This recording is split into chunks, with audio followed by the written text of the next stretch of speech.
हरे कृष्णा कृष्ण कृष्णा हरे हरे, हरे राम राम राम हरे हरे। तो सभी भक्तों का स्वागत है आज के भागवत कथा में। मैं बहुत कृतज्ञ हूँ और सबको धन्यवाद देना चाहूँगा जिन्होंने अपना मूल्यवान समय निकाला है और सब भागवत कथा में आए हैं।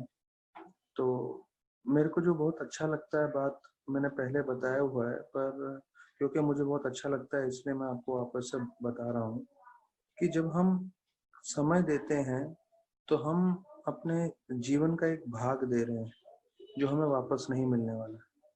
तो जैसे अभी हम 1-1.25 घंटा रोज भागवतम के लिए दे रहे हैं, तो ये 1.25 घंटा हमें जीवन में वापस नहीं मिलने वाला है। तो हमें जो है सबसे मूल्यवान चीजों को अपना समय देना चाहिए, नहीं तो लोग जो है अपना जीवन ऐसी व्यर्थ में गवा देते हैं। तो हमें भगवान के नाम में, भगवान की कथा में, भगवान की सेवा में जितना समय देंगे तो उससे हमें साक्षात भगवान का संग मिलेगा, नाम के रूप में, कथा के रूप में, सेवा के रूप में। तो ये हमारा अहोभाग्य है कि हम इस्कॉन से जुड़े हैं, वरना अगर आज इस्कॉन से नहीं जुड़े होते तो शायद हम सब लोग टीवी देख रहे होते या फिर ऐसे ही जो दूसरे अलग अलग कार्य हैं उसमें लगे होते। तो हमारा जो है सौभाग्य है, तो हमारा सौभाग्य है, हमें बहुत कृतज्ञ होना चाहिए। महाराज बोलते हैं राधानाथ स्वामी कि हमें हमेशा ग्रेटफुल होना चाहिए कि हमें इतना मूल्यवान चीज मिला है। और हम अपना कृतज्ञता, हम ग्रेटफुलनेस कैसे बताते हैं? जब हम सिंसियरली जो है इस मार्ग को फॉलो करते हैं, जो भक्ति का मार्ग जो हमें मिला है, जिससे हमारा जीवन जो है बदला है। तो उसके लिए हमें जो है कृतज्ञ होना चाहिए प्रभुपाद का। प्रभुपाद के सिखाए हुए जो उपदेश हैं हमें पालन करना चाहिए। और देखिए, हमें प्रचार करने का एक कारण ये है कि ये हमारी जिंदगी में कितना बदलाव ला चुका है। तो अगर हम चाहते हैं दूसरों की जिंदगी में भी बदलाव आए, तो हमें सिर्फ उनको ये कृष्ण भक्ति के बारे में बताना है। तो हम अभी 13वें अध्याय पर चर्चा कर रहे हैं। 13वां अध्याय श्रीमद् भागवतम का वरदेव का जो है आविर्भाव, उसके बारे में वर्णन किया गया है। तो इसमें जो है आधे अध्याय के बाद 16वें श्लोक से, यहाँ इस अध्याय में 50 श्लोक हैं, 16 से 50 श्लोक में जो है वरदेव भगवान के बारे में बताया गया है। और उससे पहले जो है विदुर जी प्रश्न पूछ रहे हैं, उसके बारे में मैत्री ऋषि जवाब दे रहे हैं, मनु के बारे में और ब्रह्मा जी के बारे में, और ब्रह्मा जी ने कैसे मनु को शिक्षण दिए और मनु जी का क्या जवाब रहा। तो ये सब पहले 15 श्लोकों में, और फिर 16 से 50 श्लोक में। तो ये 2 भाग में ये 13वां अध्याय है।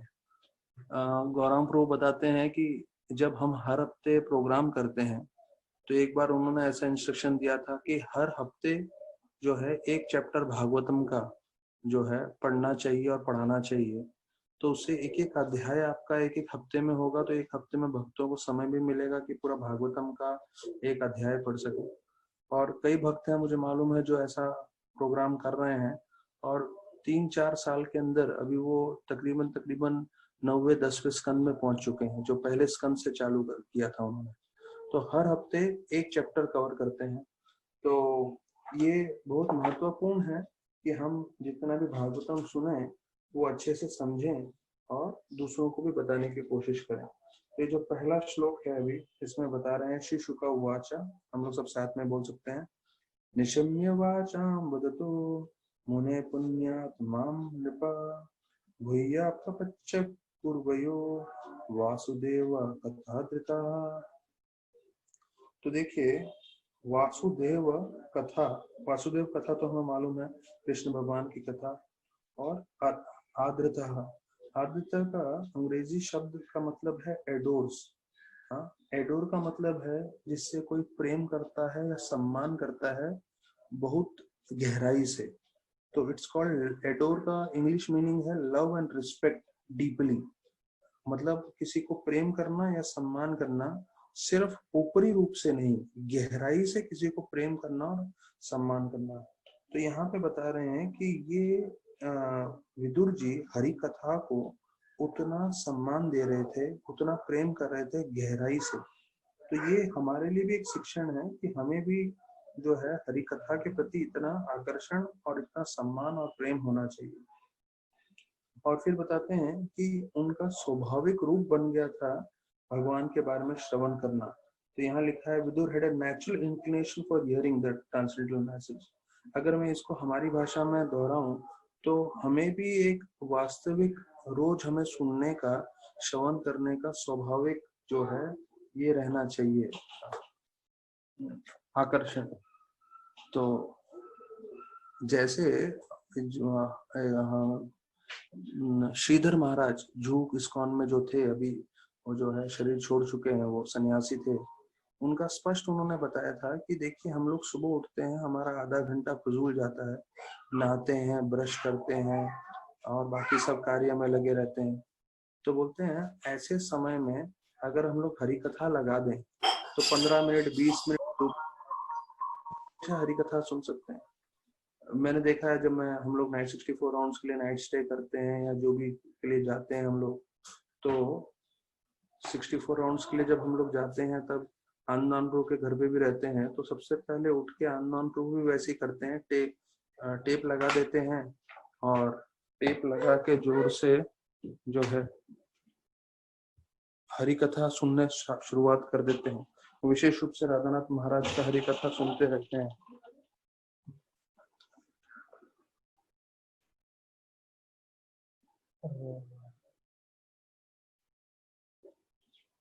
तो वो हमेशा सुबह को आधा घंटा सुनते रहते हैं हरि कथा। तो उसी प्रकार से हमें भी देखना चाहिए कि हम भी अपना सुबह का आधा घंटा जो है या जो भी समय होता है उसका सदुपयोग करें, अच्छे से हरि कथा सुन लें और पूरी तरह से उसमें ध्यान लगा के जो है हमारा दिन शुरुआत कर सकें। तो श्रीधर महाराज बता रहे थे जो हमारा समय पूरी तरह से बर्बाद हो रहा है अपना शरीर का ध्यान रखने में, लेकिन उसी समय में जब हम हरि कथा सुनते हैं तो हरि कथा सुन के जो है हम पूरी तरह से भगवान का श्रवण करके अपना दिन प्रारंभ कर सकते हैं।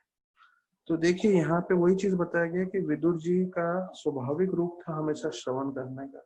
तो जो माताएं हैं जब कुकिंग कर रही हैं तो पीछे से कथा लगा सकती हैं जिससे वो श्रवण कर सके। तो ये हमें आदत नहीं है पर आदत डालना चाहिए कि जितना हम श्रवण करेंगे उतना हमारा शुद्धिकरण होगा, हम भक्ति में प्रगति करेंगे। तो यहाँ बताया गया है कि he was never fully satisfied दो कंटिन्यूइंग हियरिंग दोस टॉपिक्स। अर्थात हम बार बार सुनेंगे भी तो पूरी तरह से संतुष्ट नहीं होंगे, मतलब हमारी इच्छा और सुनने की बढ़ती रहेगी। और बताया जाता है जितना हम ज्यादा सुनेंगे, पहले श्लोक के तात्पर्य में ही आ रहा है, 13वां अध्याय पहला श्लोक, उसमें बोलते हैं the more we hear the more we are blessed by the transmitted message.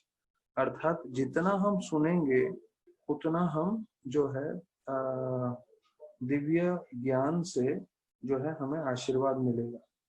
तो हम पे है कि अभी हम कितना सुनना चाहते हैं भागवतम कथा और कितना जो है हम आसक्ति रखते हैं इस हरि कथा के प्रति। तो यहाँ पे फिर दूसरे श्लोक में वर्णन आ रहा है कि वो प्रश्न पूछ रहे हैं कि स्वयंभू मनु और उनकी बीवी जो है उन दोनों ने क्या किया जो है, तो उसके पर प्रश्न पूछ रहे हैं ये।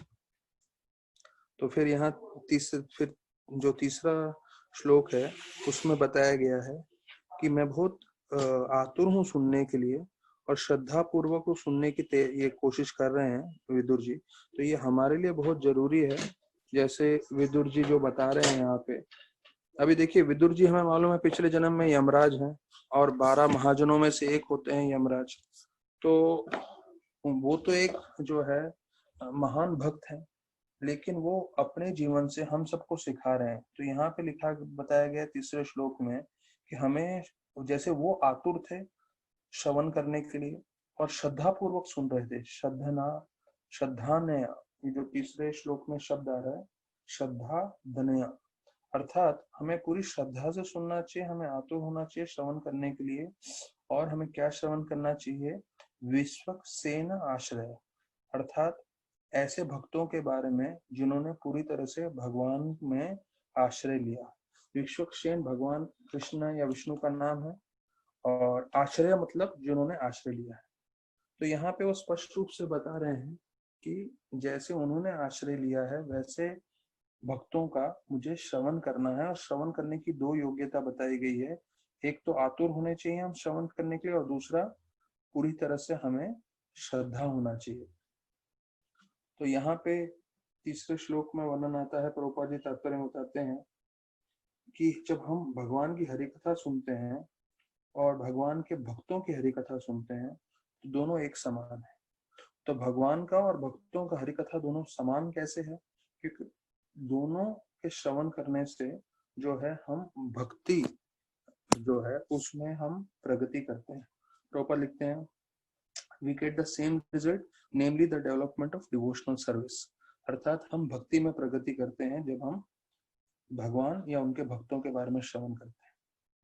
अभी चौथा श्लोक भी महत्वपूर्ण है, हम सब साथ में बोल सकते हैं। श्रुतस्य पुंसां सुचिरा शमस्य नान्व अंजस सुरभिरिजितो अर्थः तत्तद्गुणाशु श्रवणं मुकुंद पदारविंदम हृदयेषु येषाम्। तो यहाँ पे देखिए स्पष्ट रूप से बताया गया, संस्कृत शब्दों में ही हमें समझ में आ जाएगा।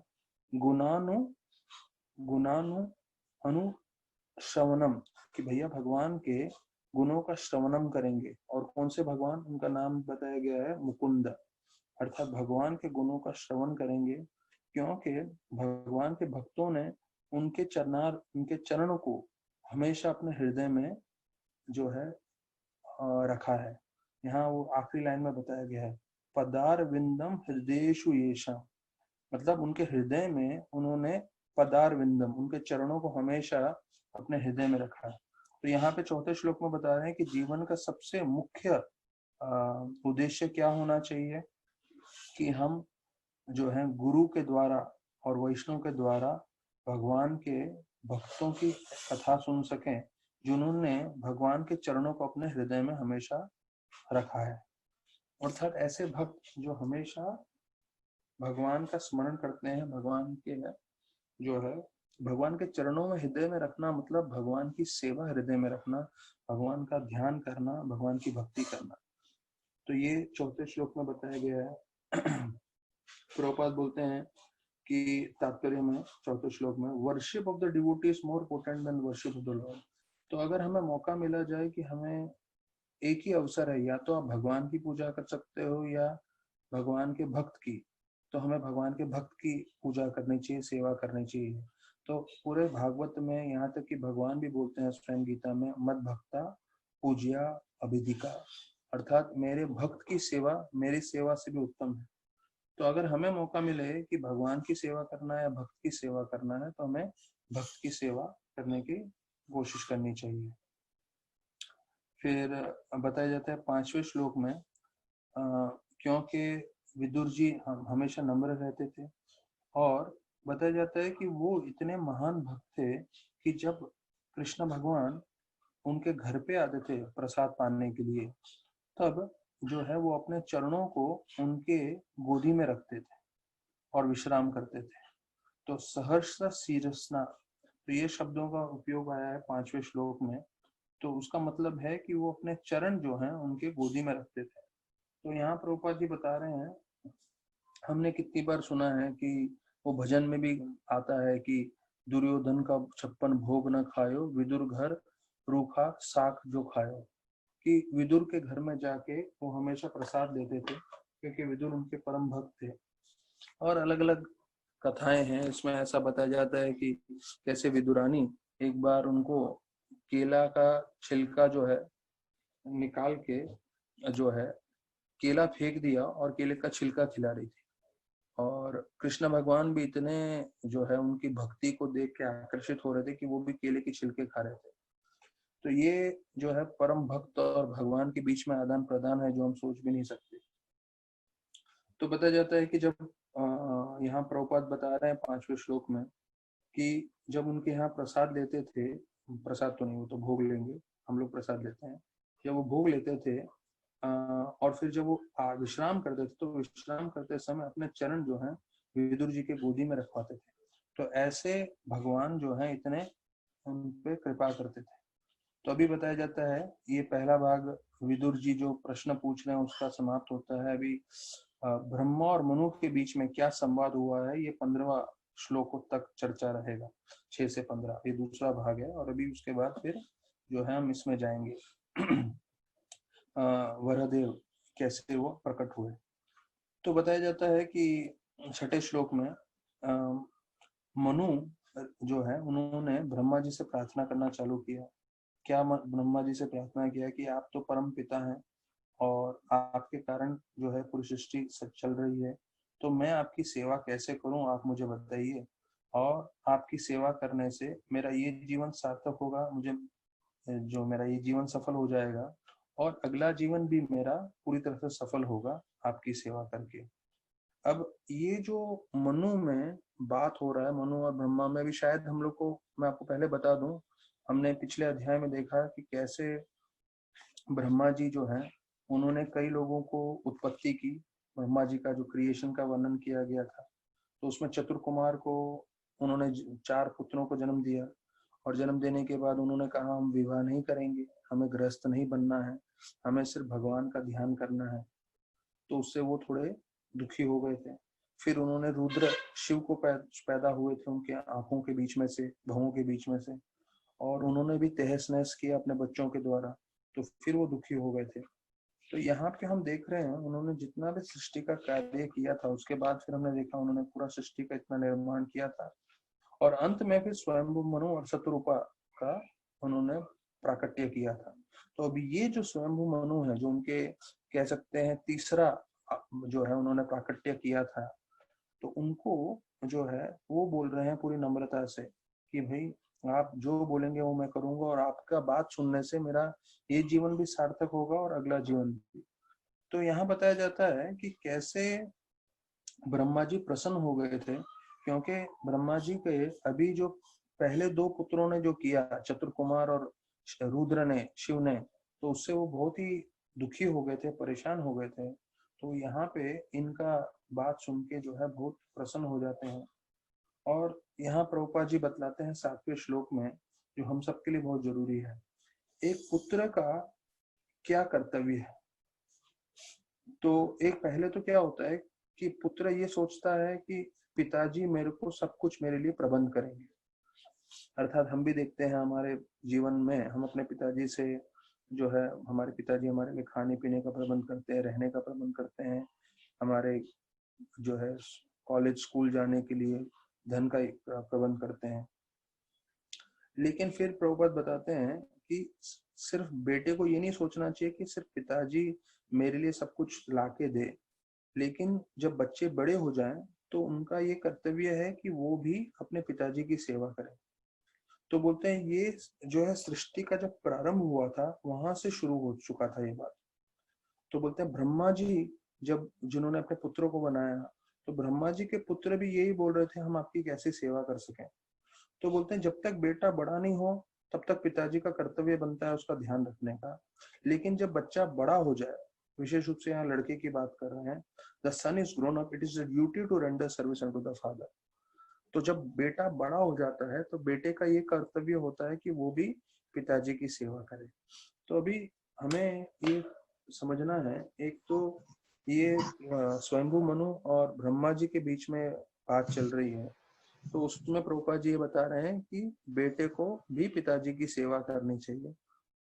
और अगर आप इसका दूसरा दृष्टिकोण देखेंगे, तो जैसे राधानाथ महाराज बताते हैं कि एक जो पंछी होता है वो अपने जो छोटे छोटे उसके जो बच्चे होते हैं उसको घोंसले में तब तक वो खाना देता है जब तक उसको लगता है ये उड़ नहीं सकता। और जब वो उड़ने के में आ जाते हैं, छोटे से जो उनके चूजे बोलिए या बच्चे बोलिए, वो खाना देना बंद कर देते हैं और फिर वो जो बच्चे होते हैं उन्हें खुद को करना पड़ता है। और आदित्य प्रभु जरा जरा देखिए, कई लोग का जो है म्यूट नहीं है, म्यूट करिए सबको। तो वो बताते हैं कि जो बच्चे होते हैं वो फिर उड़ने लगते हैं और वो खुद अपना खाना ढूंढते हैं। तो एक पंछी का अपने बच्चों की तरफ क्या कर्तव्य बनता है कि वो जो है अपने बच्चों को तब तक खिलाए जब तक वो उन पे निर्भर है, लेकिन जैसे वो बड़े हो जाते हैं तो फिर उन जो पंछी है वो अपने बच्चों को भोजन नहीं देते हैं। तो ये चीज महाराज ने समझाया था कि कई समय तक जो गुरु है वो मार्गदर्शन करेंगे करेंगे करेंगे, लेकिन एक समय आना चाहिए जहाँ शिष्य खुद सक्षम हो जाए। उनको समझ में आना चाहिए कि मुझे अपने गुरु के वाणी से ज्ञान प्राप्त करना है, और यहाँ इतने सारे प्रभुपाद ने किताबें दी हैं उससे ज्ञान प्राप्त करना है, और जितना हो सके मुझे भक्तों का संग लेना है और आगे बढ़ना है। तो ये चीज महाराज ने बताया था कि इसलिए मैं थोड़ा विदेश में ज्यादा प्रचार कर रहा हूँ, और मुझे अमेरिका में वहां पे भी इस्कॉन का पूरी तरह से स्थापना करना है, जैसे मुंबई में मैंने किया है। और मैं चाहता हूँ कि मुंबई के जितने भक्त हैं और मेरे जितने डिसाइपल्स हैं अभी वो जिम्मेदारी लें और वो खुद आगे बढ़े। तो इसका एक जो है दृष्टिकोण ऐसा है कि जब बच्चे छोटे होते हैं तो पिताजी उनका पोषण करते हैं, जब बड़े हो जाते हैं तो हमने भौतिक रूप से सुना है जहाँ पिताजी बोलते हैं अभी आप भी कमाइए और घर में पैसा दीजिए। तो उसी प्रकार से जब हम छोटे होते हैं, भक्ति में प्रारंभ कर रहे होते हैं, तो हमें जो है गुरु से श्रवण करना, उनका संग लेना, फेस्टिवल सब भाग लेना।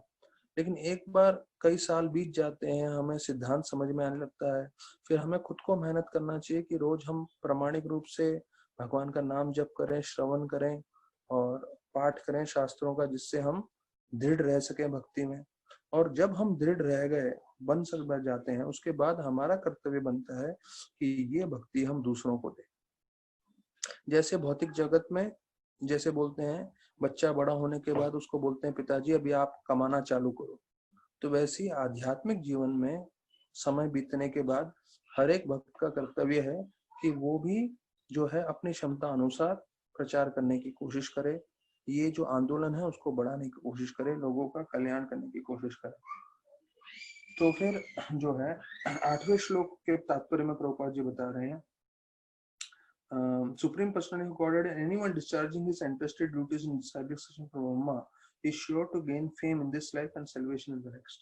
अर्थात अगर हम ब्रह्मा के जैसे हम परंपरा में आ रहे हैं, हमें ब्रह्म गौड़े संप्रदाय बताते हैं, तो जो वो कार्य कर रहे हैं भक्ति का, अगर हम भी वही कार्य करें भक्ति का, और जैसे ब्रह्मा जी का उद्देश्य क्या है कि जीवों को भगवान से जोड़ें, तो अगर हम भी उस कार्य में मदद करते हैं तो बताया जाता है दो चीज आपको मिलेगा। इस जन्म में आपको बहुत मान सम्मान मिलेगा, फेम मिलेगा, और आपको अगले जन्म में जो है भगवत धाम जाने को अवश्य मिलेगा। और यहाँ पे ब्रह्म संप्रदाय में जो ब्रह्मा जी से लेके जितने भी गुरु हुए हैं सबका वर्णन किया गया है, ये 8वें श्लोक में है।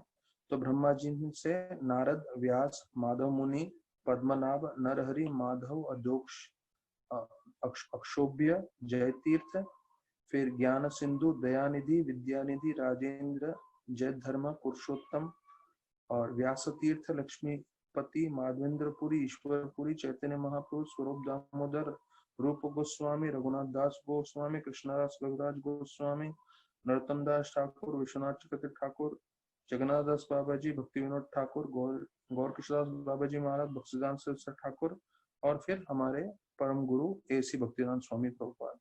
तो देखिए यहाँ पे पूरा संप्रदाय का वर्णन किया गया है, और ये संप्रदाय में जितने भी थे गुरु, हम प्रभुपाद तक जानते हैं, प्रभुपाद को अच्छे से जानते हैं, उन सब का एक ही उद्देश्य है कि जीव को जो है भगवान से जोड़ने का हमें कोशिश करना चाहिए। तो उनसे पहले, प्रभुपाद से पहले जितने भी आचार्य थे सबने ऐसे ही कार्य किया है, और अगर हम भी वही कार्य करें तो दो चीज मिलेगा, भगवत धाम चले जाएंगे, और जब तक हम यहाँ पर हैं तो हमें पूरी तरह से मान सम्मान मिलेगा, ऐसा 8वें श्लोक में बताया गया। फिर 9वें श्लोक से 13वें श्लोक में ब्रह्मा जी स्वयंभू मनु को जवाब देते हुए बोलते हैं कि मेरा पूरा आशीर्वाद है, मैं आपसे बहुत प्रसन्न हूँ क्योंकि आप पूरी तरह से शरणागत हो गए हो, और शरणागत होते समय आपने कोई जो है कंडीशन नहीं रखा है, और हर कोई जो जीव है जो बिना द्वेष के जो अपने गुरु के या भगवान के शिक्षण को पालन करता है तो उससे जो है उनका अवश्य कल्याण होता है, और वो अपनी पूरी क्षमता से कार्य कर पाते हैं। तो ये 9वें और 10वें श्लोक में बताया गया है ब्रह्मा जी स्वयंभू मुनु को जो जवाब दे रहे हैं। तो प्रभुपाद लिखते हैं कि अगर जो पुत्र है वो पूरी तरह से अपने पिताजी की आज्ञा पालन करने के लिए तैयार रहेगा, तो पिताजी जो है 10 गुना ज्यादा उत्साहित रहेंगे उसको मार्गदर्शन करने के लिए। तो ये जो है बहुत जरूरी चीज है समझना कि कैसे यहाँ बता रहे हैं कि अगर हम पूरी तरह से भगवान के शिक्षण मानने के लिए तैयार रहें तो भगवान उल्टा 10 गुना ज्यादा जो है उत्साहित रहेंगे हमें ज्ञान देने के लिए। यहाँ पिताजी और पुत्र को लेके प्रभुपाद जी उदाहरण दे रहे हैं और यही चीज हमारे लिए भी लागू होता है। प्रभुपाद लिख रहे हैं कि एक पिताजी 10 गुना हमें ज्यादा ज्ञान देंगे, वो ज्यादा उत्साहित रहते हैं जो है मार्गदर्शन करने के लिए। तो अभी हम पे है, हम कितने आतुर हैं जो है भक्ति करने के लिए, सेवा करने के लिए। तो अभी ब्रह्मा जी जो है 3 शिक्षण देते हैं। क्या शिक्षण देते हैं स्वयंभू मनु को? पहला कि अपने जैसे पुत्र की प्राप्ति करो, फिर धर्म के हिसाब से पूरा पृथ्वी पर राज करो, और जो है आप भगवान की भक्ति सबको सिखाओ। तो ये बहुत महत्वपूर्ण है और इसके नियमों के हिसाब से कोई भी अपना जीवन सार्थक करके भक्ति करके भगवत धाम प्राप्त कर सकता है। तो बोलते हैं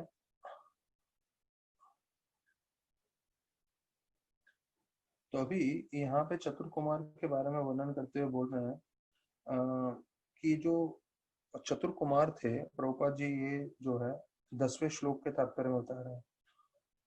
अगर आप भौतिक रूप से देखें तो उन्होंने बहुत गलत कार्य किया। क्यों?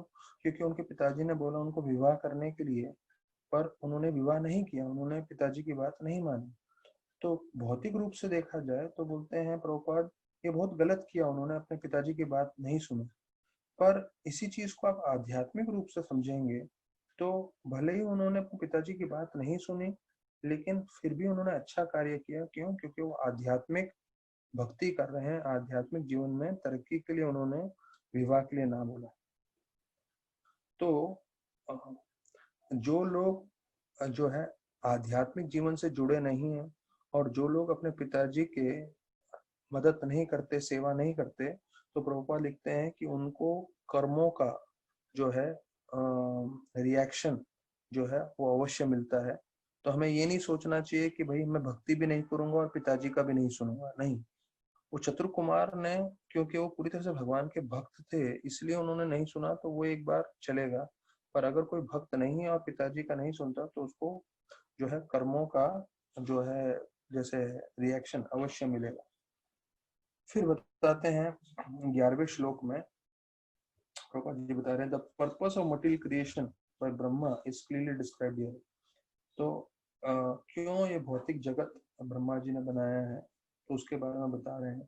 तो एक अच्छे पुत्र की प्राप्ति करना, और अच्छे पुत्र की प्राप्ति करने के साथ साथ यहाँ पे प्रभुपाद लिख रहे हैं ये 11 श्लोक के तात्पर्य में कि जो लोगों ने विवाह किया है, तो यहाँ पे स्पष्ट कर रहे हैं कि जो लोग विवाह करते हैं इंद्र भोग के लिए, तो उनको एक और अपना जीवन का उद्देश्य बनाना चाहिए, वो है भगवान विष्णु की प्रसन्नता, उनको संतुष्ट करने की पूरी कोशिश करनी चाहिए। तो यहाँ पे जो है बताया गया है स्पष्ट रूप से, प्रभुपाद बता रहे हैं कि हर एक जीव को कोई भी हो उसे भगवान कृष्ण और विष्णु को प्रसन्न करने की पूरी तरह से कोशिश करनी चाहिए। तो फिर बोलते हैं किस तरह से उन्हें प्रसन्न करना चाहिए? भक्ति में लग जाना चाहिए। और अगर कोई भक्ति भाव में पूरी तरह से लगा है, जैसे हम लोग नवलता भक्ति कर रहे हैं, तो वर्णाश्रम धर्म अगर पूरी तरह से पालन नहीं भी हो रहे हैं तो उसकी चिंता नहीं करनी। तो वैसे ही कलयुग में जो वर्णाश्रम धर्म है वो पूरी तरह से जो है गड़बड़ाया हुआ है। क्यों गड़बड़ाया हुआ है? अभी आप देखिए, कोई प्रामाणिक आपको क्षत्रिय नहीं मिलेंगे, कोई प्रामाणिक वैश्य नहीं मिलेंगे, कोई प्रामाणिक शूद्र नहीं मिलेंगे, कोई प्रामाणिक जो है ब्राह्मण मिलना भी बहुत मुश्किल है। हाँ, प्रभुपाद के शिक्षण में जो है ज्ञान दे रहे हैं, ब्राह्मण बना रहे हैं, उनको आध्यात्मिक तरक्की करा रहे हैं, तो एक ब्राह्मण थोड़ा मान सकते हैं, पर बाकी सब जो है वर्ण जो है बिल्कुल अलग तरीके से। अच्छा, ब्रह्मचर्य आश्रम, गृहस्थ आश्रम, वानप्रस्थ आश्रम, संन्यास आश्रम, तो वानप्रस्थ है ही नहीं। ब्रह्मचर्य आश्रम जो 5 साल से 25 साल तक की उम्र में होना चाहिए, वो आश्रम इस्कॉन में शुरू होता है 20 साल के बाद, 25 साल के बाद। मतलब जो लोग ने पूरा ग्रेजुएशन कर लिया, जॉब कर रहे हैं, 2-3-4 साल का अनुभव है, फिर उनको हम आश्रम में एंट्री कराते हैं। तो देखिए मतलब ब्रह्मचर्य आश्रम भी जो है प्रमाणिक रूप में जो है वर्णाश्रम के हिसाब से नहीं है। तो ऐसे में हमें एक चीज समझना है कि जितना प्रभुपाद ने बताया है, जितना हमें भक्त मार्गदर्शन कर रहे हैं, उसके हिसाब से हमें प्रामाणिकता से भक्ति करते रहना है।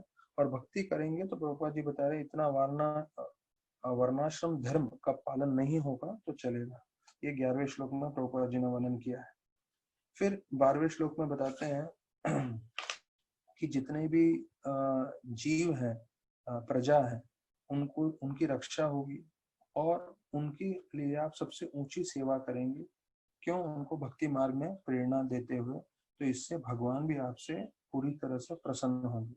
अब देखिए स्वयंभू मनु जो है पूरे पृथ्वी के राजा है, और पूरे पृथ्वी के राजा होने के कारण जो है स्वयंभू मनु को क्या निर्देशन दिया है ब्रह्मा जी ने कि भगवान की भक्ति करना है और धर्म के हिसाब से पूरा जो है पृथ्वी पे आपको कार्य करना है।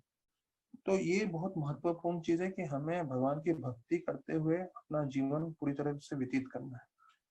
तो यहाँ प्रभुपाद जी 12वें श्लोक के तात्पर्य में बता रहे हैं कि जितना भी ये धर्म का कार्य है, या जितना भी जो है राष्ट्र चलाने का कार्य है, उसका एक ही उद्देश्य होना चाहिए। ये राष्ट्र की बात कर रहे हैं। जब राष्ट्र चला रहे हैं, पूरा देश चला रहे हैं, तो उसका उद्देश्य क्या होना चाहिए कि जितने भी जीव हैं, जितनी भी प्रजा है, सबको हम भगवत धाम भेज सकें। तो प्रभुपाद लिखते हैं कि एक मनु संहिता करके किताब है जो पूरे मनुष्य लोगों के लिए जो ये मार्गदर्शन करने के लिए किताब बनाई गई है, और जिसका उद्देश्य क्या है कि सब लोग भक्ति करें और भगवत धाम जाए। तो प्रभुपाद लिख रहे हैं जो आज के राजा हैं या जो गवर्नमेंट है, उनका एक ही उद्देश्य है कि मैं टैक्स कैसे ले सकूं। तो सिर्फ टैक्स लेना ही उद्देश्य नहीं होना चाहिए। टैक्स लेते हुए सबको भगवान की भक्ति, कृष्ण भगवान की भक्ति सिखाना बहुत जरूरी है, तो उनका जीवन सार्थक होगा। और फिर बोलते हैं इसके अलावा कोई और दूसरा उद्देश्य नहीं होना चाहिए जो है पूरे देश का। पूरे देश के स्तर पे बोल रहे हैं, पूरे देश का एक ही स्तर होना चाहिए कि भगवान की भक्ति करें और भगवान की भक्ति करते हुए जो है अपना जीवन निर्वाह करें। तो फिर बताते हैं ये 13वां श्लोक जो है महत्वपूर्ण है, वो हम सब साथ में चर्चा कर सकते हैं। 13 श्लोक। येषां न तुष्टो भगवान यज्ञलिंगो जनार्दन तेषां श्रमो हि अपार्थाय यद आत्मा नादृता स्वयं। तो इसमें भगवान का जनार्दन नाम करके बताया गया है। तो बोलते हैं जब तक हम भगवान को पसंद नहीं कर रहे हैं तो हमारे जितने भी कार्य हैं वो विफल हैं। तो संसिद्धिर हरितोषणम, ये हमने पहले स्कंद में भी सुना हुआ ये कि हमारा जीवन का जो भी हम कार्य कर रहे हैं वो इस तरह से होना चाहिए जिससे भगवान प्रसन्न हो सके। The endeavor of ones who doesn't satisfy the Lord Janardhan are all useless labor as he certainly neglects his own interest। अर्थात जीवन का एक ही उद्देश्य होना चाहिए, भगवान को प्रसन्न करना। तो हम यहाँ पे लिख रहे हैं कि प्रभुपाद ये 13वें श्लोक में कि हम सबको हमारी इंद्रियां संतुष्ट करने में हम लगे रहते हैं, इंद्र भोग में। लेकिन हमें समझना चाहिए इंद्रियों से ऊपर है हमारी बुद्धि, या हम जिसे मन बोलते हैं। मन के ऊपर है बुद्धि, मतलब सेंसेस के ऊपर रहता है माइंड, माइंड के ऊपर रहता है इंटेलिजेंस। तो इंद्रियां के ऊपर है मन, मन के ऊपर है बुद्धि, बुद्धि के ऊपर है आत्मा, और आत्मा के ऊपर है परमात्मा, और परमात्मा के ऊपर है कृष्ण। तो जब हम डायरेक्टली कृष्णा को संतुष्ट कर रहे हैं, कृष्णा की सेवा कर रहे हैं, तो परमात्मा, आत्मा, हमारा इंटेलिजेंस, हमारा माइंड और हमारे सेंसेस सारे संतुष्ट हो जाएंगे। क्यों? क्योंकि जैसे हम जड़ में पानी देते हैं तो सारा पेड़ संतुष्ट हो जाता है, तो वैसे हम कृष्णा को संतुष्ट करते हैं तो कृष्णा के नीचे परमात्मा, आत्मा, हमारा इंटेलिजेंस या बुद्धि, हमारा माइंड या मन, हमारी इंद्रियां या सेंसेस सब संतुष्ट हो सकती हैं। भगवान की सेवा में। तो फिर बताया जाता है कि ऐसे बोलते हुए जो है मनु उनको जवाब देते हैं कि आपने जो बताया है मैं पूरी तरह से पालन करूंगा और उसी तरह से मैं जो है आप पूरी सेवा करूंगा, लेकिन अभी ऐसा मुश्किल परिस्थिति है कि जो धरती है वो गर्भोदक सागर में गिर चुकी है, तो आप कृपया करके प्रबंध करिए जिससे धरती जो है गर्भोदक सागर से आप निकलवा सकें। अब ये देखिए यहाँ पे जो है वराह अवतार के प्राकट्य का वर्णन है। तो बोल रहे हैं धरती जो है स्वयंभू मनु ब्रह्मा जी को बोल रहे हैं कि वो गर्भोदक सागर में गिरी हुई है, तो उसको आप निकालने का प्रबंध करिए। तो अभी हम जो श्लोक सुनेंगे यहाँ से पूरे 50वें श्लोक तक, तो इस श्लोकों में वर्णन किया गया है कि कैसे वरादेव आए और उनके आध्यात्मिक शरीर का पूरा वर्णन किया गया है। तो उसमें जाने से पहले मैं आप लोगों को जो है शुरुआत में ही जो है फलस्तुति बता देता हूँ। फलस्तुति क्या होता है, जब आप भागवतम सुनते हो तो भागवतम के श्रोतागण या बोलने वाले को कृपा मिलती है, ऐसा वर मिलता है। तो क्या वर दिया गया है, तो जब आप वो सुनेंगे तो फिर आपको जो है उत्साह बना रहेगा और सुनने के लिए पूरे ध्यान पूर्वक। तो पहला इसमें बोलते हैं, ये 49 और 50 श्लोक में है, 48 श्लोक में भी है, वो हम जब पहुंचेंगे तब चर्चा करेंगे। अभी लास्ट 2 श्लोक को मैं पहले बता देता हूँ। बोलते हैं ऐसा कोई आशीर्वाद नहीं है जो भक्त को नहीं मिल सकता अगर भगवान प्रसन्न हो जाते हैं। मतलब आपको सब आशीर्वाद मिल सकता है क्योंकि भगवान इससे प्रसन्न हो जाते हैं जब कोई ये कथा सुनता है वरदेव की। तो आपको जो आशीर्वाद चाहिए वो आशीर्वाद प्राप्त हो सकता है, एक चीज वो बता रहे हैं। और फिर भगवान जो है अपना खुद का उनका जो धाम है वो अपने शुद्ध भक्त को देते हैं। अर्थात दूसरा वर ये दिया गया है कि जो वरदेव की कथा सुनता है वो स्वयं साक्षात भगवत धाम प्राप्त करता है। तो 2 वर है, एक आपकी सारी इच्छा पूरी हो सकती है और दूसरा आप जो है साक्षात भगवत धाम को प्राप्त कर सकते हैं। अन्य दृष्टिया भजता कि जो पूरी तरह से भक्ति में लगे हैं तो उनको जो है भगवत धाम की प्राप्ति होगी। फिर दूसरा यहाँ बताते हैं कि ऐसे अमृत रूपी भगवान की हरिकथा कौन मना करेगा। अर्थात कोई भी बुद्धिमान व्यक्ति होगा तो अवश्य ऐसे अमृत रूपी हरिकथा का श्रवण करेगा जिससे वो पूरी तरह से भौतिक प्रपंच से बच सकता है। He can be freed from material existence। अब मटीरियल एग्जिस्टेंस का असली शब्द है ये जो भौतिक जीवन है हमारा, तो उससे हमारा पूरा उद्धार हो जाएगा, हम इससे निकल सकते हैं। तो अगर हमें भौतिक जीवन से निकलना है तो ये भी एक वर दिया गया है कि जब हम अमृत रूपी भगवान के वरदेव की कथा सुनेंगे तो इस भौतिक प्रपंच से हम बाहर निकल जाएंगे। ये 49 और 50 श्लोक में है। जब हम पूरा अध्याय समाप्त करेंगे तब हम अंतिम में पढ़ेंगे। तो अभी मैं आपको बता दूं यहाँ पे 2 वरह देव के बारे में वर्णन है। एक तो है श्वेत वरह और एक है नील वरह। तो 2 वरह देव का वर्णन है। एक श्वेत वरह जो है ब्रह्मा जी के नासिका से निकले हैं और नील वरह जो है समुद्र में से निकले हैं और दोनों अलग अलग मनवंतर में आए हैं। एक स्वयंभू मनवंतर में आए, चक्षु सा मनवंतर में आए हैं और दोनों ने अलग अलग कार्य किए हैं। जो श्वेत वरह थे वो गर्भोदक सागर में से पृथ्वी को निकाले और नील वरह है उन्होंने भी पृथ्वी को निकाला, लेकिन साथ साथ उन्होंने हिरण्याक्ष का अंत भी किया। तो ये जो है आचार्यगण बताते हैं। तो ये 2 वरह के रूप में आए हैं। तो उसका जस्ट श्रवण कर लीजिए, अभी हम पूरा कथा सुनते हैं। तो अभी ब्रह्मा जी को ये पूछ बोला गया है स्वयंभू मनु ने कि आप जो है धरती को निकलवाइए, जो है जो गर्भोदक समुद्र में गिरा है वो। तो ब्रह्मा जी सोचने लगे कि मैं कैसे धरती को यहाँ से निकलवाऊं। हाँ, और धरती उधर जब गिर गया है तो अभी इसमें तो एक ही व्यक्ति हमें मदद कर सकता है, वो है कौन? पुरुषोत्तम भगवान। क्योंकि धरती को गर्भोदक सागर से निकालना तो कोई आम चीज नहीं है। तभी बताया जाता है 18वें और 19वें श्लोक में कि भगवान जो है एक वरह के रूप में, और वो वरह का उनका जो साइज क्या था, बोलते हैं हमारे जैसे अंगूठा होता है उतने साइज के थे और वो नासिका में से बाहर आए। तो ये वर्णन आता है 18वें और 19वें श्लोक में। और बताया जाता है कि जैसे ही वो बाहर आए, कुछ पल में वो आसमान में जाके जो है बहुत बड़े जो है हाथी के समान उनका स्वरूप हो गया। तो फिर आगे श्लोकों में वर्णन आता है कि सब समझने लग गए, ब्रह्मा जी भी और उनके सारे पुत्र भी, कि अरे ये कौन है। पहले थोड़ा देख के विचलित हो गए, तो उनको लगा ये सब उन पुरुषोत्तम भगवान ही होने चाहिए, क्योंकि ऐसा उन्होंने जो रूप धारण किया है वो जो है भगवान ही कर सकते हैं।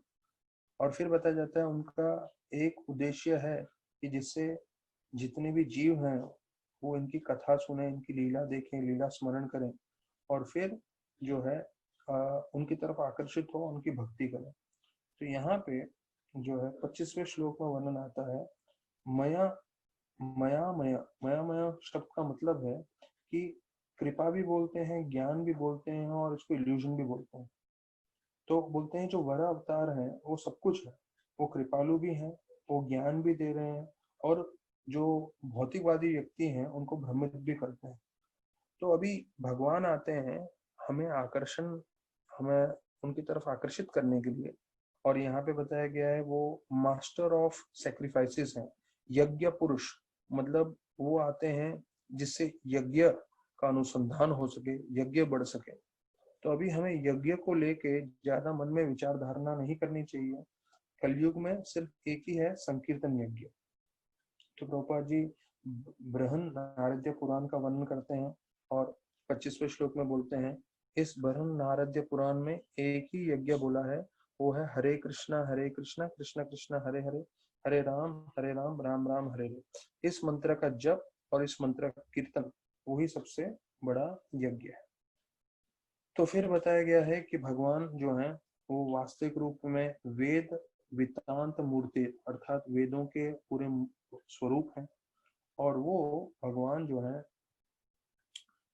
एक गजेंद्र अर्थात हाथी का रूप धारण करते हुए जो है गजेंद्र लीला जलम आवेश।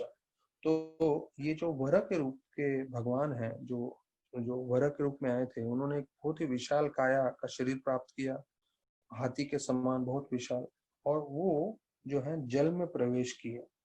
तो ये 26वें श्लोक में वर्णन किया गया है। फिर बताया जाता है कि जल में प्रवेश करने से पहले वो आसमान में उड़े, और उनके जो पूंछ है वो हिला रहे थे, और उनके जो बाल हैं वो पूरे शरीर के वो हिल रहे थे, और जिसके कारण बताया जाता है पूरे सूर्य और चंद्र जैसा प्रकाश निकल रहा था। और बताया जाता है उनके हिलने से पूरे बादल जो है पूरे आसमान में हिल रहे थे, और वैसा उनका स्वरूप दिख रहा था जो बहुत ही आकर्षित था। फिर इसके बारे में वर्णन करते हैं इनको एक पहाड़ के सामने तुलना की गई है, और अभी हाथी के सामने तुलना की गई है, क्योंकि वो पूरी तरह से अभी धरती को उठाने वाले थे, जिसके लिए वो ये रूप लेके प्रकट हुए हैं। तो बताया जाता है उन्होंने सुअर का रूप क्यों लिया।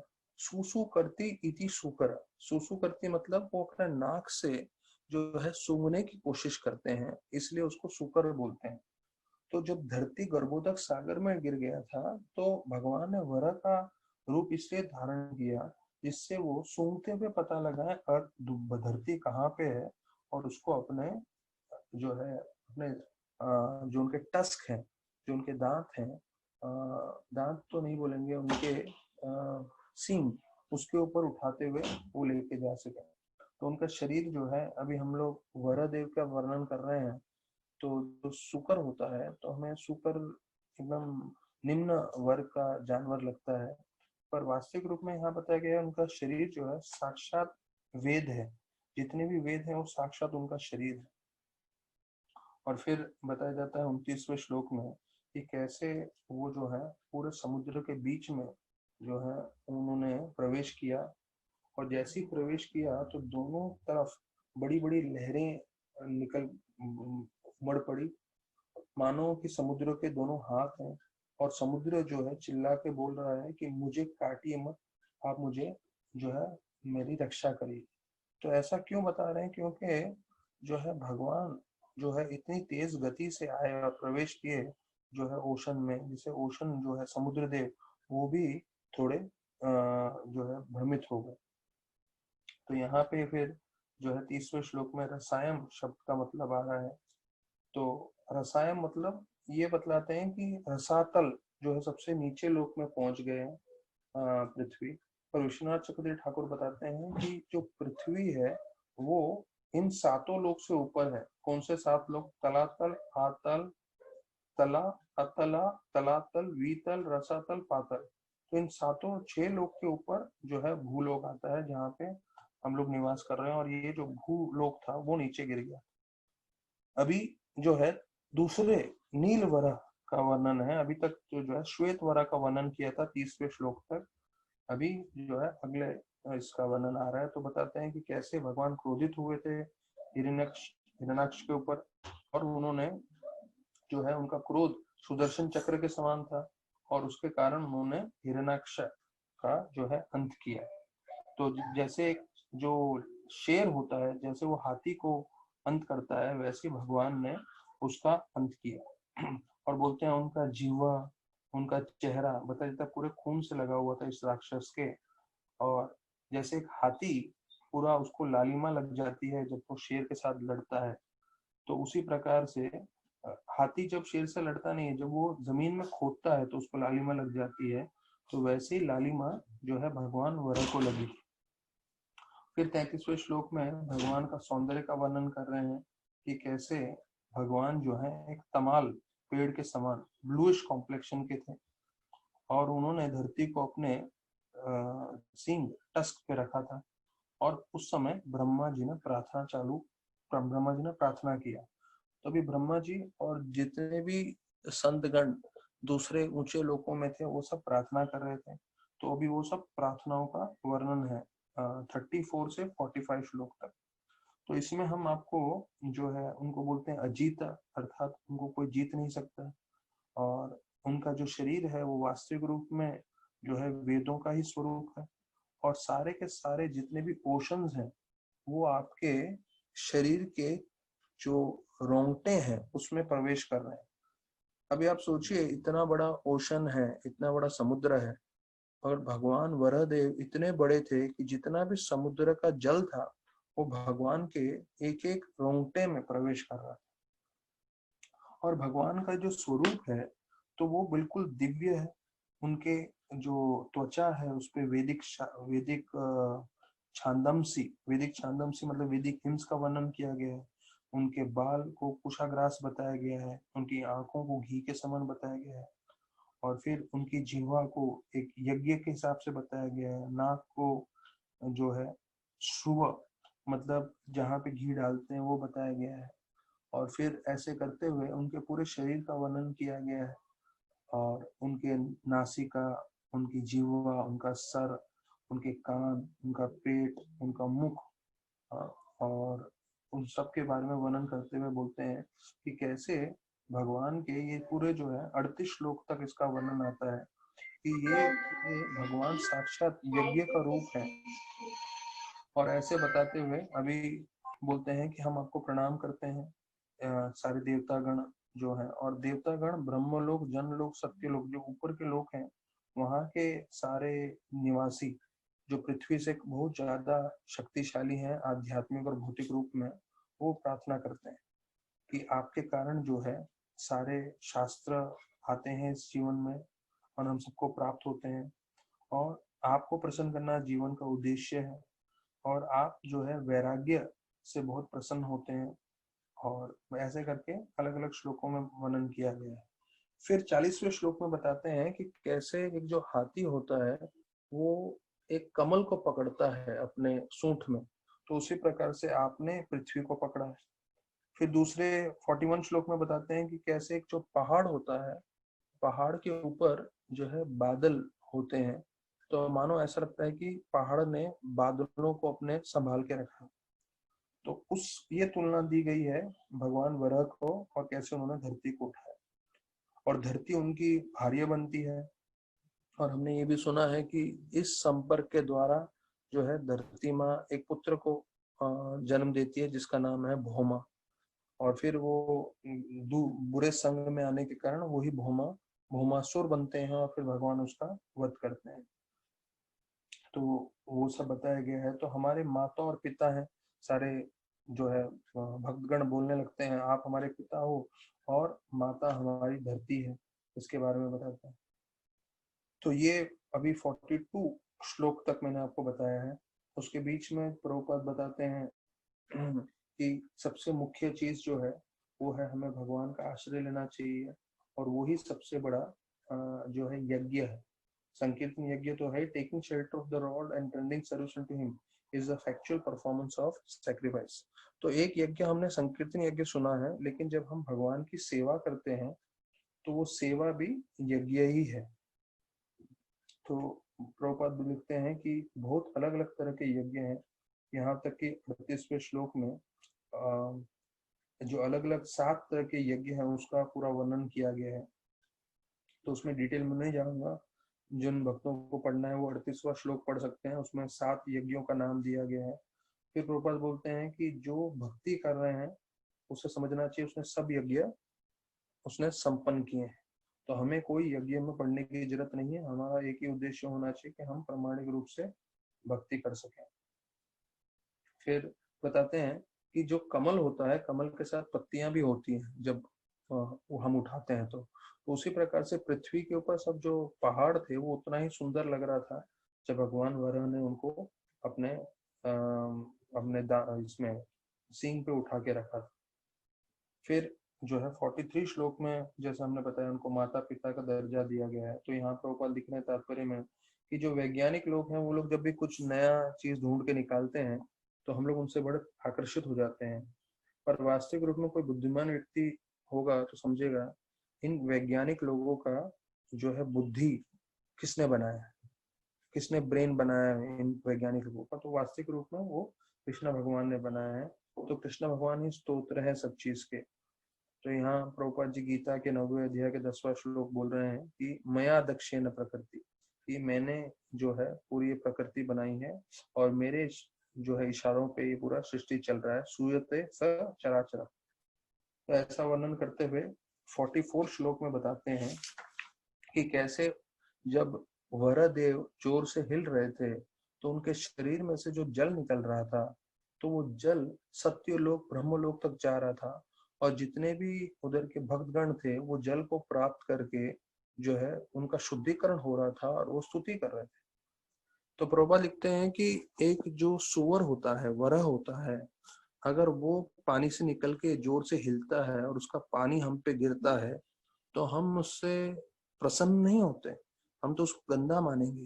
पर क्योंकि ये भगवान विष्णु है और भगवान विष्णु के शरीर से जब ये जल निकल रहा था तो ये उतना ही शुद्ध है जितना गंगा। गंगा भगवान के चरणों से निकल रहा था और भगवान वरह के रूप में जब वो हिल रहे थे तो उनके पूरे शरीर में से ये जल निकल रहा था जो गंगा के समान ही है, जो पूरी तरह से शुद्ध है। फिर बताया जाता है भगवान को यहाँ पे विश्व समस्तम बताया गया है कि इसका मतलब है विश्वम समस्तम। ये प्रभुपाद जी जो है 45th श्लोक में बता रहे हैं। विश्व समस्तम का मतलब है कि भगवान के द्वारा भौतिक और आध्यात्मिक जगत दोनों उन्होंने बनाया है, और बोलते हैं दोनों जगह जो है जीव भगवान को समझ नहीं पाते, भौतिक जगत में भी आध्यात्मिक जगत में भी। क्यों? तो उसका प्रभुपाद जी वर्णन कर रहे हैं। आध्यात्मिक जगत में वो भगवान की सेवा में इतने लगे रहते हैं कि वो अपने आप को भी भूल जाते हैं और भगवान को भी भूल जाते हैं। अब देखिए वृंदावन में कोई स्वीकार करने को तैयार ही नहीं है कि कृष्ण पूर्ण पुरुषोत्तम भगवान है। ना ही नंद महाराज स्वीकार करेंगे, ना ही यशोदा माई स्वीकार करेंगे, ना ही जितने उधर के गोपा हैं या गोपियां हैं, कोई स्वीकार नहीं करेगा कृष्ण भगवान पूर्ण पुरुषोत्तम है। क्यों? क्योंकि उनका प्रेम इतना जो है बड़ इतने ऊंचे स्तर पे है। वो इतने ऊंचे स्तर पे जब प्रेम करते हैं तो वो जो है भगवान का जो स्वरूप है उसको नहीं मानते, और भौतिक जगत में माया के प्रभाव से इंद्र भोग में लग के लोग भगवान को मानते नहीं। तो यहाँ पे बता रहे हैं कि आध्यात्मिक जगत बोलो या भौतिक जगत बोलो, दोनों जगह पे जो है भगवान को स्वीकार नहीं करते वो। तो फिर बोलते हैं ये धरती को उन्होंने फिर जो है जल पे रखा। तो जो जल पे रखा अर्थात भगवान की शक्ति इतनी है कि वो सारे के सारे जो प्लैनेट्स हैं उसको हवा में रख सकते हैं। तो ये भगवान की अलौकिक शक्ति है जिसके बारे में हम सिर्फ सोच सकते हैं कि कितने भगवान महान है। तो भगवान जब अवतार लेते हैं तो अवतार की परिभाषा है जो अवतरित हो, जो आध्यात्मिक जगत से इस भौतिक जगत में है तो उसे अवतार बोलते हैं। और भगवान अवतरण लेते हैं, इसलिए अवतार शब्द की परिभाषा 47 श्लोक में बताते हैं प्रभुपाद। फिर 48 श्लोक में जो हमने अभी तक 48, 49, 50 जो हमने बताया कि ये जो है फलश्रुति है, 48 श्लोक हम सब साथ में एक बार चर्चा कर सकते हैं। य एवमेतां हरिनिर्देशो हरेः कथं सुभद्रं कथान्य मयिना शृण्वत्ति भक्त्या श्रवते योषितां जनार्दनो स्यासो हृदि प्रसीदति। तो देखिए इस पहले ही श्लोक में हरि मेदशा हरे, हरे मतलब भगवान पुण्य पुरुषोत्तम को बताया गया है। और हरि मेदशा का शब्द का मतलब है जो हमारा भौतिक जीवन पूरी तरह से नष्ट करे, अर्थात हमारा जो जो हम जन्म मृत्यु के चक्कर में अटके हुए हैं इस भौतिक जगत में, उसको पूरी तरह से नष्ट कर सकते हैं। और भगवान की कथा जो है, कथा सुभद्रम, सुभद्रम मतलब बहुत ही शुभ होता है। भले हमें अच्छा लगे ना लगे, कई बार हम दवाई पीते हैं तो जब दवाई पीते हैं तो कड़वी दवाई होती है, तो वो हमें अच्छा लगे ना लगे लेकिन हमें पीना पड़ता है क्योंकि उससे हमारा स्वास्थ्य अच्छा होता है। तो वैसे ही भगवान की हरि कथा पूरी तरह से शुभ है। तो कभी हमें आनंद आएगा, कभी आनंद नहीं आएगा, पर हमें पूरी तरह से इसे सुनना चाहिए। तो यहाँ वही लिखा है श्रुणवता भक्त्या श्रवेत्या। श्रुणवता मतलब श्रवण करना, और भक्ति से करेंगे और दूसरों को सुनाएंगे तो भगवान जनार्दन उनसे बहुत प्रसन्न होंगे। भगवान उनसे जो है जनार्दन उनसे बहुत प्रसन्न होंगे। और बताया जाता है कि वो हृदय में जो है पूरी तरह से अपनी कृपा देंगे। Who is with in the heart of everyone is very pleased, अर्थात भगवान सबके हृदय में है। जो आखिरी में लिखा है हृदय प्रसिद्धति, तो हमारे हृदय में है, इसलिए वो तुरंत प्रसन्न हो जाएंगे जब हम वो देखते हैं कि अगर हम भगवान की कथा भक्तिमय रूप से श्रवण कर रहे हैं और दूसरों को सुनाने की कोशिश कर रहे हैं। तो प्रभुपाद लिखते हैं 48 श्लोक के तात्पर्य में कि जो बुद्धिमान व्यक्ति हैं उन्हें जो है सुनना चाहिए और दूसरों को भी सुनाना चाहिए। क्यों? इससे ये जो भौतिक प्रपंच है, भौतिक जीवन है, वो पूरी तरह से नष्ट हो जाएगा और हम भगवत धाम जा पाएंगे। तो अभी हम वही 2 श्लोकों पे आगे 49 और 50 जिसमें पूरा जो है फलश्रुति दिया गया है, तो हम लोग सब साथ में चर्चा कर सकते हैं। 49 श्लोक। तस्मिन् प्रसन्ने सकलाश्नाम प्रभो किम दुर्लभम तभीर अलिम लवात्मभिः अनन्य दृष्टा भजतां गुहाशय स्वयं विदते स्वगतिम परम। तो बताया जाता है अनन्य दृष्टिया भजता। तो जो अनन्य अनन्य भक्ति हमने सुना है गीता में कई बार इस अनन्य शब्द का इस्तेमाल आया। तो यहाँ पे बताया गया है कि जब हम शुद्धता से पूरी तरह से भक्ति करते हैं तो हम भगवत धाम पहुंच सकते हैं और हमें पुनः भगवान का आशीर्वाद मिलेगा जिससे हमारी जो भी इच्छा होगी वो पूरी हो सकती है। अच्छा, तो यहाँ पे अभी प्रभुपाद का तात्पर्य बहुत महत्वपूर्ण है, सब लोग ध्यान से सुनिएगा। तो एक चीज प्रभुपाद ने ये बार बार जो है बताया गया है। 49 श्लोक के हम अभी तात्पर्य में है। प्रभुपाद ने 10वें अध्याय गीता का 10वां श्लोक बहुत बार कोट किया है और हमें भक्तों को ये जानना चाहिए कि ये श्लोक चतुर्श्लोकी गीता में से आता है। चतुर्श्लोकी गीता 10.8, 10.9, 10.10, 10.11, इन 4 श्लोकों को गीता का जो है पूरा सार माना जाता है और इन 4 श्लोकों में बताया जाता है पूरा गीता का सार भी दिया गया है। तो ये जो 10.10 श्लोक है जो बार बार प्रभुपाद कोट करते हैं, वो बताते हैं तेषाम सततयुक्ता नाम भजताम प्रीति पूर्वकम ददामि बुद्धि योगम तम येन माम मुक्तिं। अगर हम जो है भाव से भक्ति करेंगे तो भगवान जो है हमें मार्गदर्शन करने के लिए हमेशा तत्पर रहते हैं। और आज हमने सुना कि जो है प्रभुपाद लिख रहे हैं कि वो 10 गुना जो है हमें मार्गदर्शन करेंगे अगर हम पूरी तरह से तत्पर रहें तो।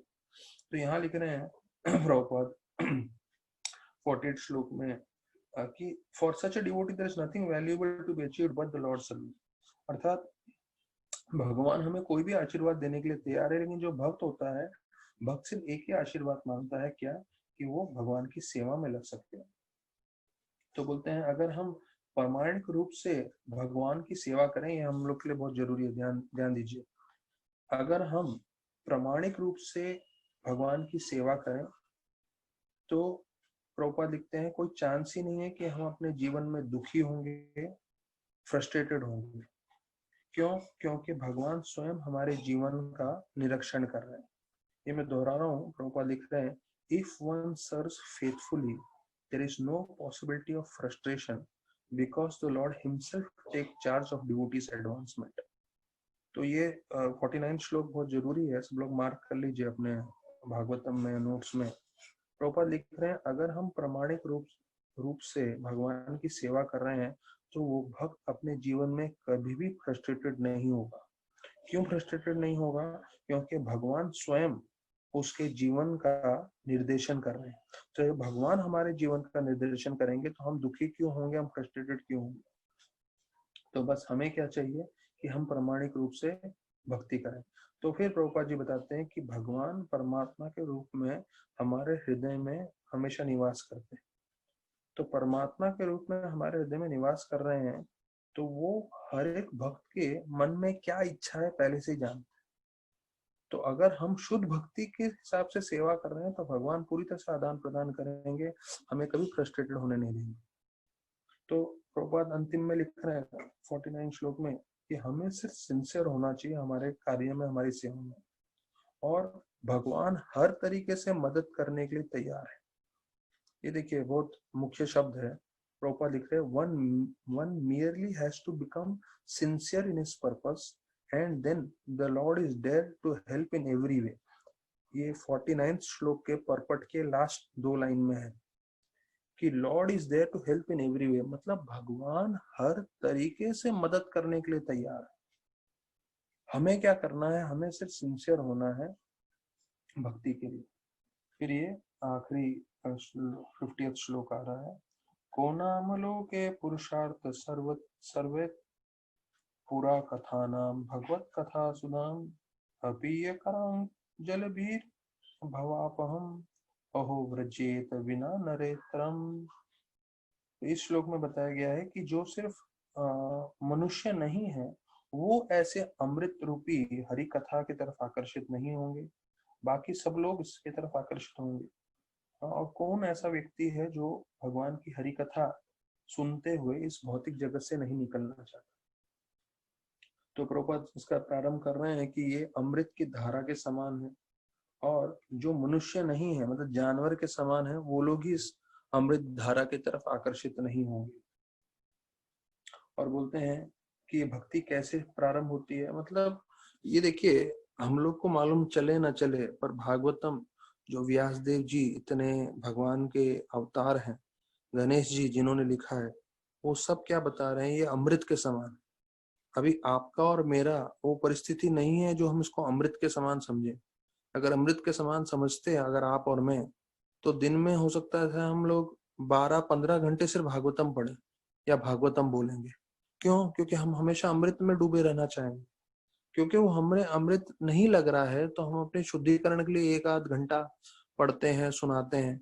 लेकिन हमें समझना चाहिए कि ये वास्तविक रूप में अमृत है, और जब हम नित्य रूप से इसका सेवन करते रहेंगे तो एक दिन आएगा भगवान की कृपा से जब हमारा शुद्धिकरण होगा और वास्तविक रूप में हमें ये जो है अमृत का हम संपर्क में आ सकेंगे और हम आनंद भोग पाएंगे। तो बोलते हैं प्रभुपाद की भक्ति मतलब श्रवण करना। भक्ति के प्रारंभ कहाँ से होती है? जब हम हरि कथा श्रवण करते हैं। और बोलते हैं कौन एक व्यक्ति है जो इसकी तरफ आकर्षित नहीं होगा? जो जानवर के समान है मनुष्य, लेकिन वो जानवर के हिसाब से अपना जीवन कार्य कर रहा है, खाने में, सोने में, मैथुन करने में अपना पूरा जीवन व्यतीत कर रहा है, तो वो भक्ति की तरफ आकर्षित नहीं होगा। तो बोलते हैं एनीवन, प्रभुपाद लिख रहे हैं, one who is serious about eliminating this material existence must chant in ear of the transcendental activities of the Supreme Lord। अर्थात अगर हम चाहते हैं इस भौतिक प्रपंच से निकलना है तो उसका सिर्फ एक मार्ग है, एक उपाय है, वो है भगवान की हरिकथा। तो ये जो है इस श्लोक के साथ जो है हम 13वां अध्याय समाप्त कर रहे हैं। भगवान वरदेव की जय हो। तो जो है जयदेव गोस्वामी जी ने भी जो है भगवान वरदेव का स्तुति करते हुए बताया है कि कैसे भगवान वरदेव आए थे। उनका एक भजन भी है इसके ऊपर। तो हम लोग कल जो है 14वां अध्याय पढ़ेंगे।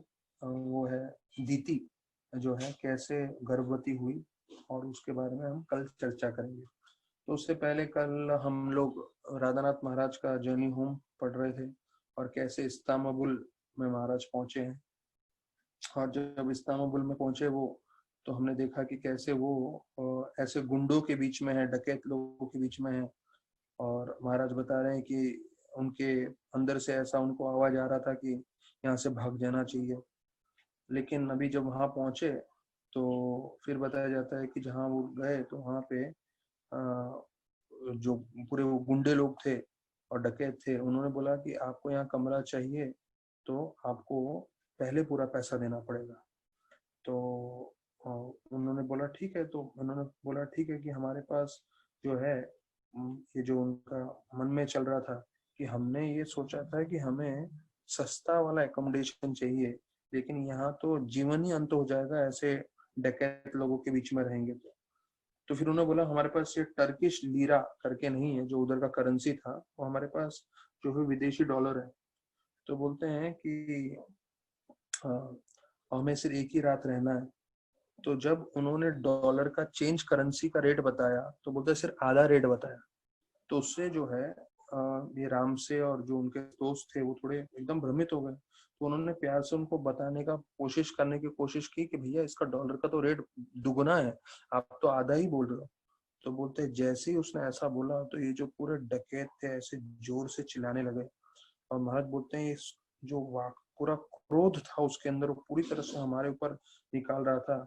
और वो जो पुलिस वाला हम लोग को लेकर आया था वो भी वहां से डर के मारे भाग गया। अभी हम अपने पे थे, उसने तुरंत हमारे पैसे ले लिए और एक कमरे में हमें ढकेल दिया। तो हम लोग के जैसे ही उस कमरे में चले गए, महाराज बताते हैं हमारे मन में ये विचार आने लग गए, मतलब जेफ, राम से और राधानाथ महाराज, ये तीनों के मन में, कि अगर ये लोग वापस आ गए तो हमारा पैसा चुराने के लिए या हमें मारने के लिए। तो ये लोग जगह ढूंढ रहे थे भागने का, पर सिर्फ एक खिड़की थी, वो भी बहुत ऊंचाई पे था, उस पर भी ग्रिल लगा हुआ था, कुछ ज्यादा भाग नहीं सकते थे। तो उन्होंने फिर बोला एक काम करो, ये जो जो बिस्तर है वो हम दरवाजे पे लगा देते हैं जिससे वो लोग रात को अंदर नहीं आ सके। तो ऐसा करके उन्होंने बिस्तर लगा दिया। अब सोने का तो सवाल ही नहीं पैदा हो रहा था, क्योंकि ऐसा जो है डाकुओं के बीच में रह रहे थे और उन सबको लग रहा था हमारा जीवन पे कभी भी आक्रमण हो सकता है करके। और बताया जाता है कि जैसी लेटने की उन्होंने कोशिश की, सो तो रह नहीं रहे थे। और कमरे का पूरा वर्णन करते हैं कैसे घिसा पिटा कमरा था, पेंट पूरा उतरा हुआ था, पूरी जगह जाले थे, एक इतना भयंकर बास आ रहा था उस कमरे से, हवा बिल्कुल नहीं था। और बिस्तर पे सोने गए तो कीड़े मकोड़े काटने लग गए। और फिर रात को, आधी रात के समय में बताया जाता है किसी ने चाबी डाली और दरवाजा खोलने का कोशिश किया। तो जैसे दरवाजा खोलने का कोशिश किया तो ये लोग ने जो है समझ गए थे, तीनों जन, राधानाथ महाराज और उनके दोनों दोस्त। तो उन्होंने पूरी तरह से बिस्तर को धक्का देके लगे रहे। अब बाहर से इनको ये नहीं मालूम था कि यहाँ पे इन्होंने जो है ताकत लगा के रोक के रखा है। तो जैसे ही वो लोग दरवाजा खोल नहीं पाए तो जोर जोर से चिल्लाने लगे और जोर जोर से वो दरवाजे को पटकने लगे, धक्का देने लगे अपने शरीर से। तो सब लोग जो है, तीनों जन ने अपना ताकत लगा के रखा। और बताया जाता है कि वो जैसे ही वो महाराज उस तरफ जो है दरवाजे को पकड़ के रखे थे, तभी सामने से वो जो है आक्रमण करने वालों ने, एक ने चाकू लिया और चाकू घुसा दिया। तो महाराज बोलते हैं कि मैंने मन ही मन चिल्लाने लगा कि अरे ये लोग तो हमें मारना चाहते हैं। हाँ। और उसके बाद बताया जाता है कुछ देर ऐसा दोनों की तरफ कुश्ती होते हुए शांति हो गई। तो शांति हुई तो ये वास्तविक रूप में पूरी शांति नहीं थी, क्योंकि वो वापस आक्रमण के लिए कभी भी आ सकते थे। तब जैसे ही वो लोग जो है उधर से शांत हुआ तो ये लोग भी थोड़ी देर आराम से बैठे। और महाराज के मन में सब सोच विचार आने लग गए राधानाथ महाराज के मन में। बोले मैं क्या कर रहा हूँ, मैं यहाँ, मैं अमेरिका में अच्छे से अपने परिवार के साथ रह रहा था, उसको छोड़ के यहाँ कॉलेरा में फंसे हुए लोगों के साथ ऐसे जो है जगह पे, जैसे हम लोग बोलते हैं ना धारावी जैसा जगह पे मैं यहाँ पे फंसा हुआ हूँ, वो भी इन डकैत लोगों के साथ जो मुझे मारना चाहते हैं, जो अंडरवर्ल्ड के बोलते हैं ना डॉन लोग हैं।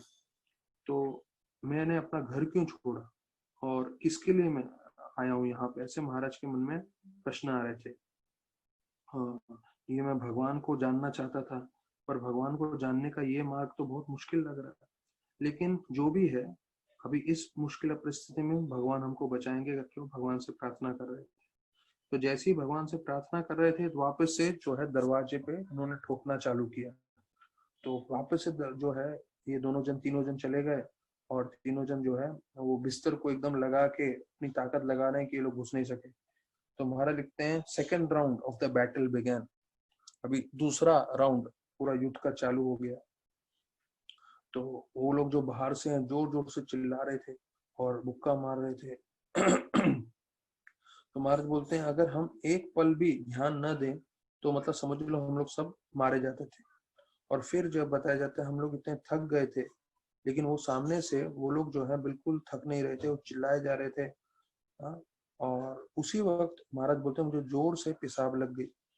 तो महाराज बोलते हैं 3 भीषण युद्ध हो रहे थे, एक दरवाजे पे, दूसरा मेरे को जो पेशाब लग रहा था उसका युद्ध होने लग गया, और तीसरा युद्ध ये था कि इन दोनों को मैं कैसे संभालूं।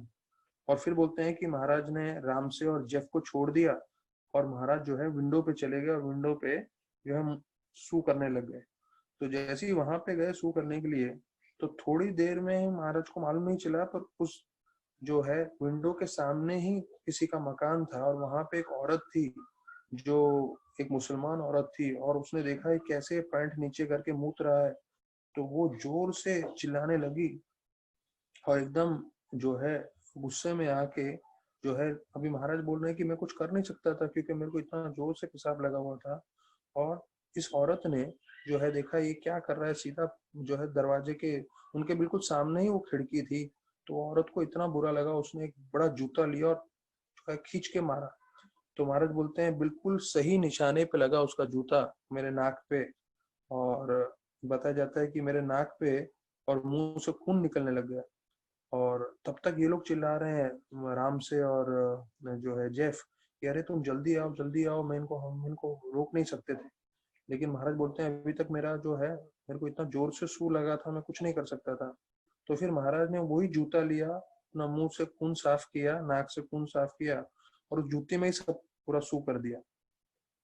और फिर जो है फिर से गए पकड़ने के लिए अपना जो दरवाजा है। और फिर बताया जाता है कि कुछ समय बाद फिर शांत हुए, लेकिन यहाँ पे पूरी तरह से फंस गए थे, ना खाना था ना पानी था। और उनको समझ में आ गया कि समय की बात है, ये लोग घुस कर आएंगे और हमें मार डालेंगे। तो फिर ऐसे अंधेरे में कुछ समय के बाद जो है हल्का सा सुबह हुआ था, हल्का सा मतलब समझ लीजिए आप जो ब्रह्म मुहूर्त बोलते हैं उस समय। तो जैसे ही हल्का सा प्रकाश हुआ तो ये लोग निकलने की कोशिश किए, राधानाथ महाराज और दोनों मित्र। तो बताया जाता है कि अगर वो दरवाजे के बाहर हैं और हम लोग दरवाजा खोल दिए तो हम लोग सब मर गए समझो, ऐसा उनको डर लगा हुआ था।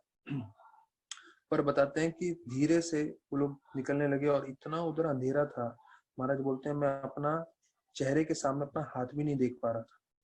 और जैसे जैसे में हम लोग उतर रहे थे तो वहां पे लकड़ी के जो है स्टेप्स थे, सीढ़ियां थी, वो सब सीढ़ियों में कर कर कर आवाज आ रहा था, तो उससे हमें और डर लग रहा था। और बताया जाता है कैसे तो वो मेन दरवाजे तक पहुंचे, लेकिन वो मेन दरवाजा बंद था, और जहां पे वो लॉक लगा था कभी हमने ऐसा लॉक देखा नहीं था, वो लॉक खुल नहीं रहा था। तो हम लोग खोलने की कोशिश कर रहे थे हम तीनों जन, पर खुल नहीं रहा था उससे। और उसमें ये डकैत लोग जो थे वो लोग उठ गए और वो लोग एक लोग चिल्लाते हुए एकदम भागते हुए आए हमारे पास। तो महाराज बोलते हैं मेरा तो पूरा सांस ही लेने नहीं हो रहा था, मैं इतना घबरा गया था। मैं राम से बोला किसी तरह से खोलो, वो लोग आ रहे हैं आ रहे हैं। तो ये बोला हाँ मैं कोशिश कर रहा हूँ, कोशिश कर रहा हूँ, हर तरीके से कोशिश कर रहा हूँ, पर खुल नहीं रहा था। और वो लोग भागते हुए इनकी तरफ आ रहे थे। तभी बोलते हैं कि आखिरी समय में बिल्कुल दरवाजा, उनका जो कुंडी खुल गई, उन्होंने दरवाजा खोला और जोर से भागे। तो जोर से भागे तो ये लोग भी उनके पीछे भाग रहे थे चिल्लाते हुए, और भागते भागते उनको एक टैक्सी मिला। तो टैक्सी मिलते ही उनको एक ही चीज मालूम था इस्तांबुल में, वो था एक नीला जो है मस्जिद। तो तीनों साथ में बोले नीला मस्जिद, नीला मस्जिद। तो इसने आईने में देख लिया कि कैसे गुंडे लोग आ रहे हैं इनको मारने को। तो इसने भी बोल दिया मैं $200 लूंगा तो ही आप लोग को लेके जाऊंगा। तो इन्होंने बोला अरे इनसे तो जान बचे, $200 देंगे देंगे, निकल तू। और जब निकाले तो महाराज बोलते हैं ऐसा ना हो कि अभी $200 नहीं देंगे तो ये हमें मार डालेगा, क्योंकि हमारे पास पैसे तो थे नहीं। और बताया जाता है फिर आगे जाके जैसे ही रुका तो ये लोग सब जो है गाड़ी से निकल गए, और वो $200 चिल्लाता रहा, पर इन्होंने कुछ दिया नहीं क्योंकि इनके पास पैसा ही नहीं था। तो देखिए महाराज अभी जैसे बता रहे हैं इस कहानी में, इस भाग में जो हम लोग सुन रहे हैं कि कैसे महाराज जो है अपना जीवन इतना खतरे में डाल के जो है वो भगवान की खोज में निकले, और इस्तांबुल में उनके साथ क्या क्या हुआ। तो कल हम लोग फिर 4 बजे मिलेंगे शाम को भागवत कथा के लिए। बहुत बहुत धन्यवाद सभी भक्तों का। हरे कृष्ण।